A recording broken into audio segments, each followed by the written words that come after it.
বিশ্বনবী জান্নাতের ওয়াজ করতেছেন আর বলতেছেন, সাহাবারা, তোমাদের মধ্যে এমন একজন সাহাবা আছে যে সাহাবাকে জান্নাতের 8টা দরজায় ডাকবে, ঢুকেন ঢুকেন, আমারটা দিয়ে ঢুকেন। সাহাবীরা বললেন, ইয়া রাসূলুল্লাহ, কে সেই সাহাবী, কে সেই সৌভাগ্যবান ব্যক্তি? বিশ্বনবী বললেন, সে হলো আমার হিজরতের সঙ্গী আবু বকর। ওনার ব্যক্তিত্ব এমন ব্যক্তিত্ব, 8টা জান্নাতের দরজায় ওনারে ডাকবেন, আসেন ওইটা দিয়ে না আমারটা দিয়ে ঢুকেন, ওইটা দিয়ে নয় আমারটা দিয়ে ঢুকেন। আবার বিশ্বনবী বললেন, তোমরাও যদি অজুর পরে আশহাদু আল্লা ইলাহা ইল্লাল্লাহ ওয়া আশহাদু আন্না মুহাম্মাদান আবদুহু ওয়া রাসূলুহু পড়তে পারো, তোমাদের জন্য জান্নাতের 8টা দরজা খুলে দিবে কে?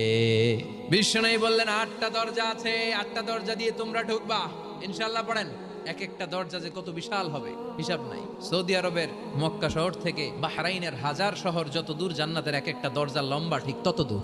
সেই হিসাবে কয়েকশো কোটি জান্নাতি এক ধাক্কায় এক দরজা দিয়ে ঢোকার সুযোগ পাবে। সব জান্নাতীদেরকে নিয়ে ফেরেশতারা ছুটবে, চলেন জান্নাতে যাই। যেতে যেতে ওরা অনেক সুন্দর সুন্দর গেট দেখবে, এগুলারে বলে ওয়েলকাম।